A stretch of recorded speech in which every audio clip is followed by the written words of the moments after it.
Alright guys, today we're going to be ranking my top 13 coasters I rode at Six Flags Magic Mountain in July 2019.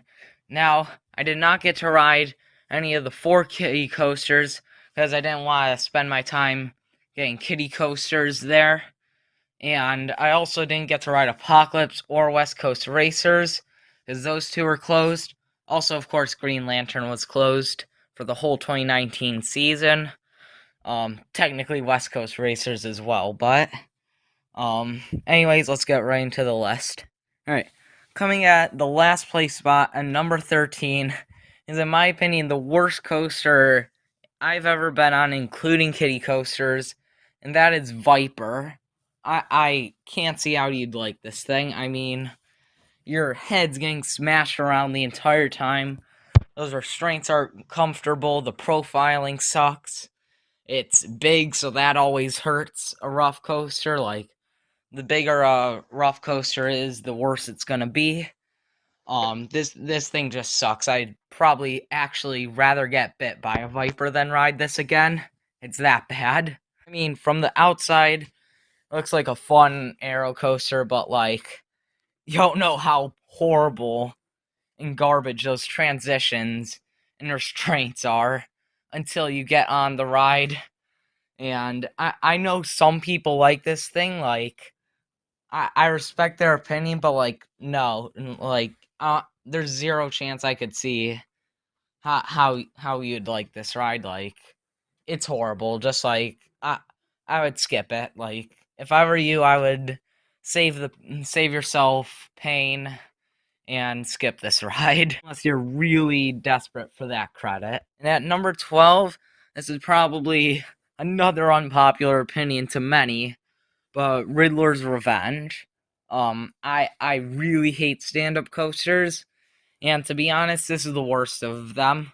Just like with Viper, the bigger the stand-up coaster is, the worse it is, and that certainly applies to Riddler. I mean, you're just getting thrown all around, but in a bad way. Like, your head, like, is crying for help. Like, not quite as bad as Viper, but, and if you're a guy, it sucks a lot.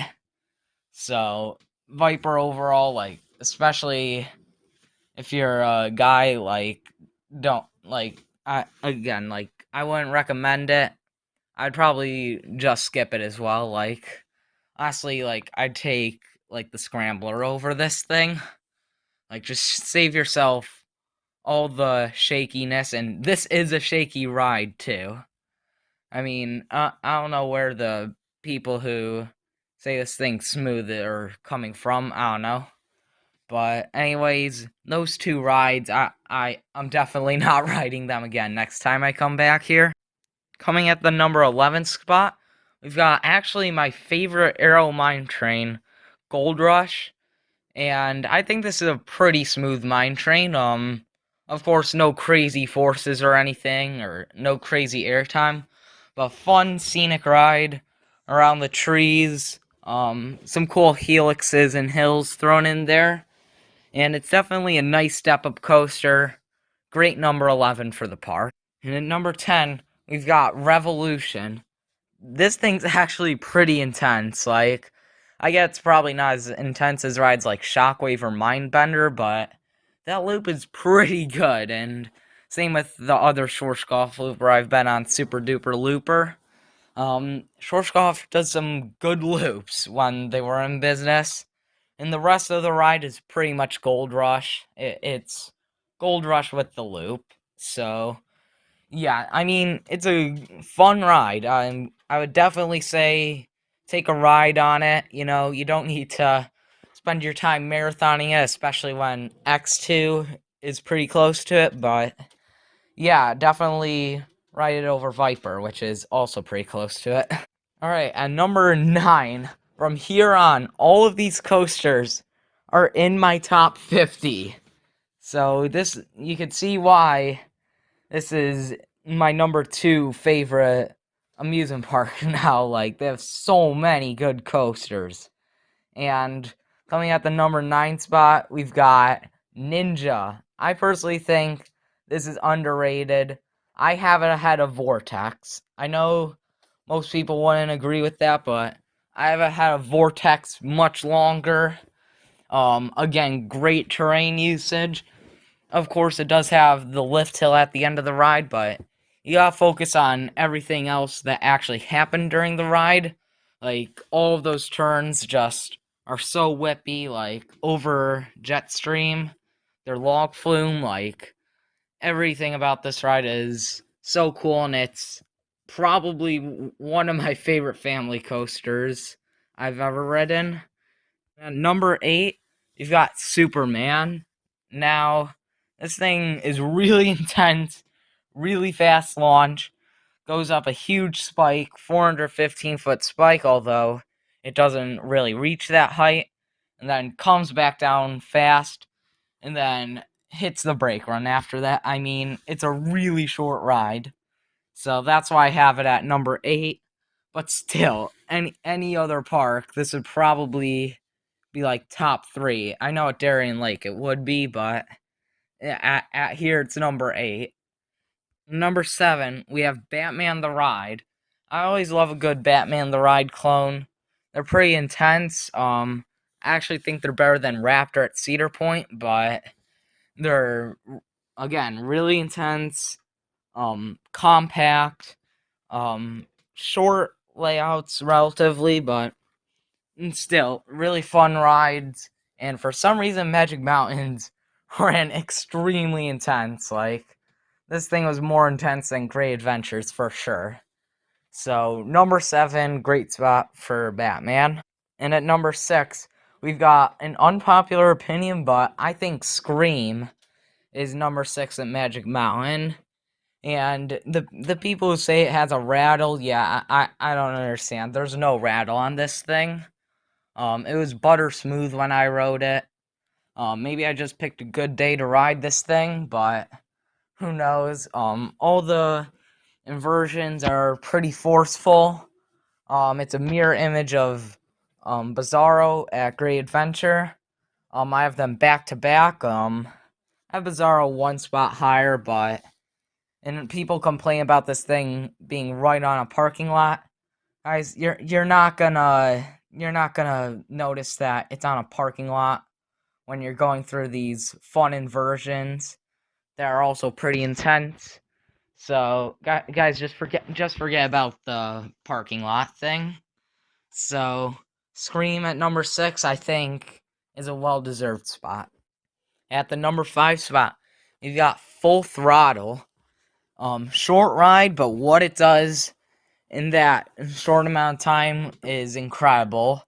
It has a really fun vertical loop, a ton of hang time on it. The rest of the ride before that launch is really good. And then you hit a backwards launch, like go up a spike, and then you're launching again, then flying over that loop, double-sided track, and then you're coming down that drop, and then the ride's over. Again, pretty short ride, but great ride for what it does with that short layout. And number 4, we've got Tatsu. This thing, such a great flying coaster.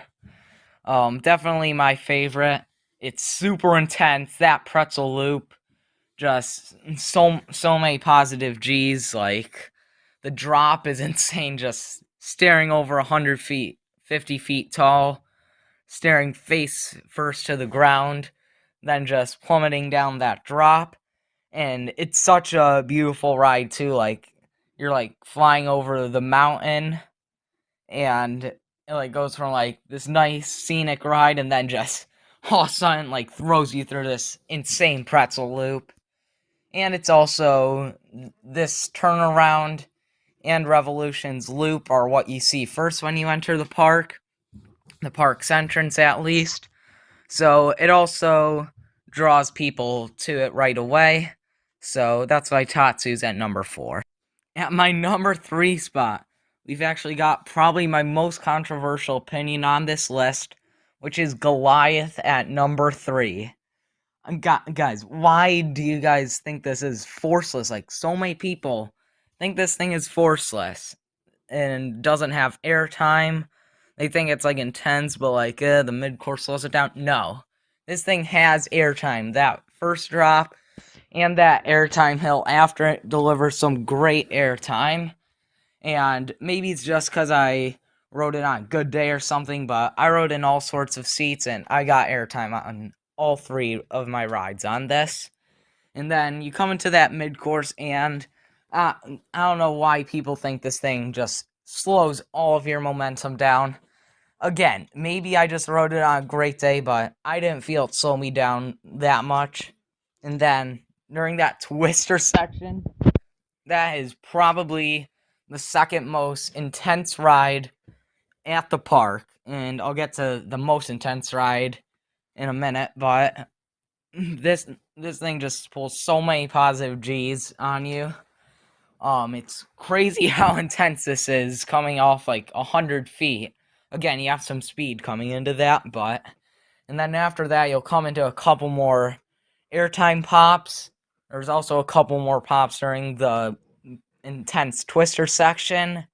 And again, I don't know why everyone says this thing is forceless and doesn't have airtime, like, and is like that mid course slows you so much. Like, no, this thing I actually have ahead of Behemoth in my rankings.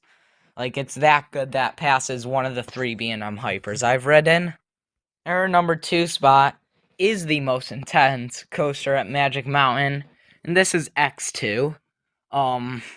Yeah, you want a demonic coaster, you've got it here. That first drop, you're literally like flipping during that first drop. Like during an airtime hill where you're supposed to be right side up, you could be upside down.